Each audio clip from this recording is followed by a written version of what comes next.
안녕하세요. 교통사고 피해 내 권리 찾기 소비자 모임입니다. 오늘은 질문과 답변 형식의 두 번째 영상으로 찾아왔습니다.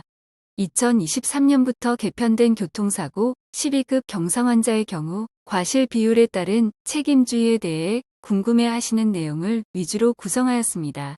동영상을 시작하기 전에 미리 짧은 결론만 먼저 말씀드리면 내 과실 비율이 90%인 사고라 하더라도 약 300만 원까지는 본인 부담금이 발생하지 않습니다. 나의 과실 비율이 90% 이하인 경우에는 당연히 그보다 훨씬 한도가 높겠죠? 따라서 2023년 과실 비율 반영으로 개편된 이후에도 아주 극단적인 경우가 아니면 본인 부담금은 발생하지 않습니다. 이제 조금 더 구체적인 내용들을 살펴보도록 하겠습니다. 첫 번째, 교통사고 12급 경증 환자에서 과실 책임주의는 언제부터 적용되는지에 대한 질문입니다. 교통사고 경증 환자에서 대인 1 치료비를 소진하여 대인 2 치료비를 사용하게 되는 경우 과실 비율에 따라 상계하는 것은 2023년 1월 1일 이후부터 발생하는 자동차 사고에 대하여 적용되니까 2022년에 사고 나신 분들은 해당되지 않습니다. 두 번째 질문입니다. 자동차 보험 대인 치료비 보상에는 대인 1과 대인 2가 있는데요. 왜 대인 1에는 과실 비율이 적용되지 않는가에 대한 질문입니다. 대인 1 치료비는 자동차 손해배상보 장법에서 규정하고 있는데요. 자동차 사고 피해자를 보호할 목적으로 최소한의 보험금은 과실 비율 상관없이 전액 지급하도록 규정한 취지가 있어 개선 대상에서 제외되는 것입니다. 대인 1의 보상 한도는 12급 경증상해에서 120만 원이며 이 금액은 합의금과 전혀 상관이 없는 순수 치료비 항목입니다.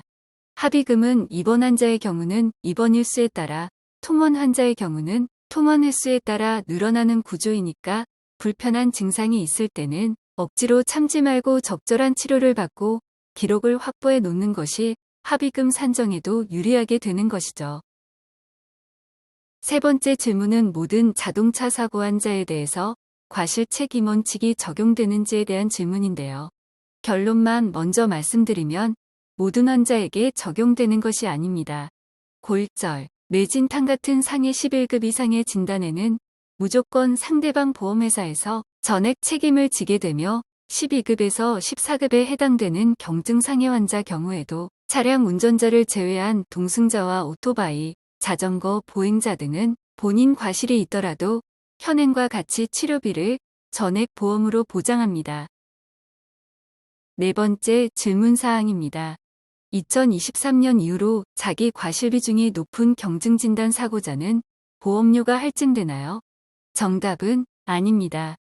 제도가 바뀌기 이전에도 상반과실의 경우에는 서로 대인 접수를 해주었기 때문에 그만큼의 대인 접수 자체로 인한 할증은 있었던 부분이고 보상 건수, 즉 접수 건수에 따라 할증이 이루어지며 치료를 오래 받는다든지 많이 받았다고 하여 추가로 더 할증되거나 하지는 않습니다.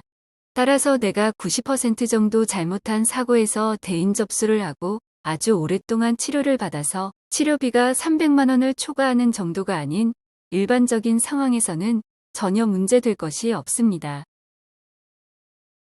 다섯 번째 질문입니다. 보험회사 담당 직원이 부당한 방법과 거짓된 내용으로 합의를 종용하고 압박하는 경우에는 어떻게 대처해야 하나요? 라는 질문인데요. 금감원에서는 교통사고 피해자가 조속한 원상 회복을 위해 충분한 치료를 받을 수 있도록 보상 프로세스 전반을 재정비한 바 있습니다. 보험회사 직원의 부당한 합의 종용 사례에는 다음과 같은 것들이 있습니다. 경상 환자는 4주만 치료가 가능하다라든지, 치료를 오래 하면 합의금이 줄어든다라든지, 치료를 많이 오래 받으면 할증이 늘어난다는 식의 거짓말로 합의를 종용하는 경우가 생긴다면 가능한 통화를 녹음하여 증거를 확보하신 후 직접 당사자인 환자가 금융감독원이나 한국소비자원에 민원을 제기하실 수 있고, 그러면 잘못된 보험 처리와 보상금 처리를 해결할 수 있습니다. 지금까지 상해 12급에서 14급에 해당하는 경증 교통사고 환자의 과실 비율에 따른 치료비와 할증 부분에 대한 궁금증을 질문과 답변 형식으로 알아보았습니다. 제도가 개편되면서 잘 알지 못하는 소비자에게 거짓된 내용을 안내한다든지 혹은 슬쩍 말을 흘리면서 애매하게 거짓말을 해서 본인은 빠져나갈 구멍을 만들어 놓으면서 안내하는 일부 보험회사 담당자들이 있습니다. 정확한 내용을 알고 내 권리는 내가 지킬 수 있어야 하겠습니다. 이번 개편은 예를 들어 본인의 과실이 90% 정도인 경증 환자가 치료를 1년씩 받고 하는 경우들을 제한하기 위해 생긴 조치로 일반적인 소비자들에게는 전혀 해당되지 않아 손해가 없으니까 제도가 바뀌었다고 해서 겁먹지 않으셔도 됩니다. 감사합니다.